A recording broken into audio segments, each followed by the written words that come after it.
Hello, my name is Robert Dean Steele.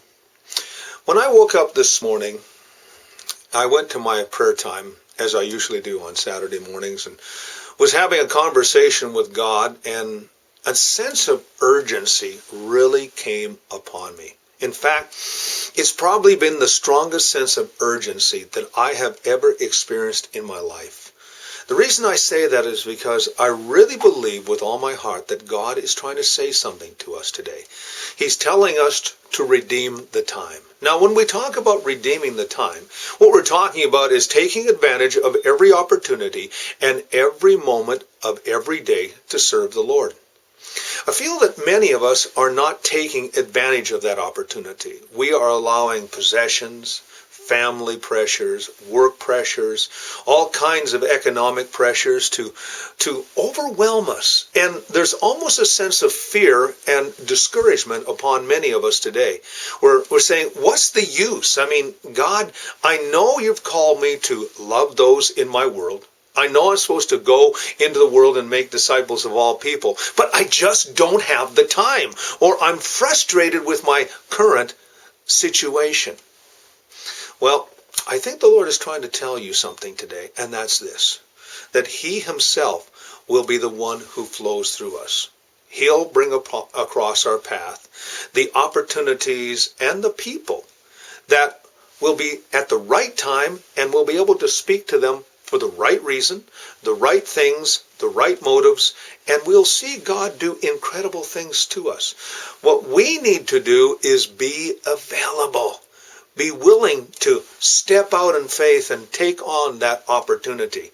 You see, many of the opportunities that come across our path, well, they'll never come again. And to sit there and say, well, I have all the time in the world, that's not true. There's a story of D.L. Moody who decided one night to, he said, I won't give the crowd salvation that night. I won't have an altar call. And he just simply said, go home and think about what you heard tonight.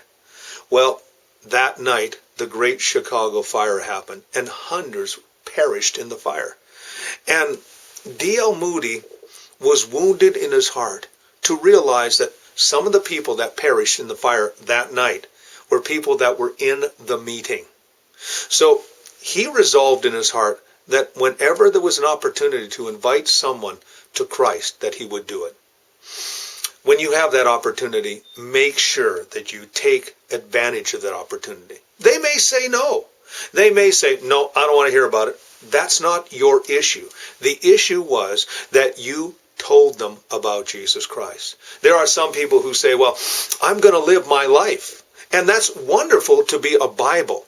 But you see, unless someone tells them, unless someone says, this is the truth about Jesus Christ. You see, Paul said, how can they hear unless someone is sent? And how can someone respond when the message is not presented?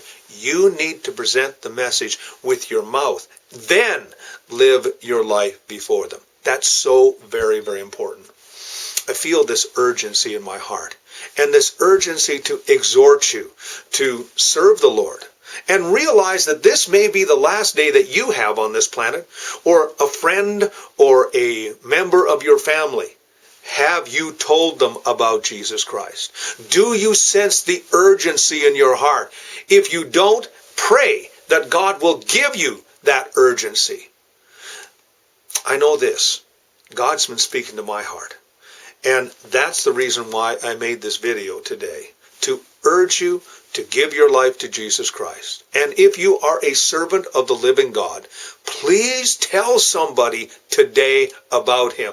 It's one thing to say, well, they know, they've seen my life. Yeah, they may know that you're a good person. And they think, well, he's a wonderful person, or she's a wonderful person. But if you've never told them about Jesus Christ, maybe even told them, I'm a Christian, but they have misconceived ideas about Christianity. What you need to tell them is what a Christian really is, not what they assume it's supposed to be.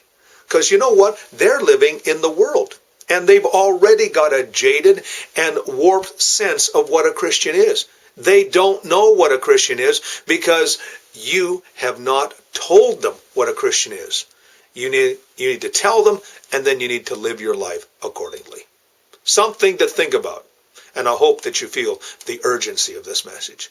You have yourself a great and godly day.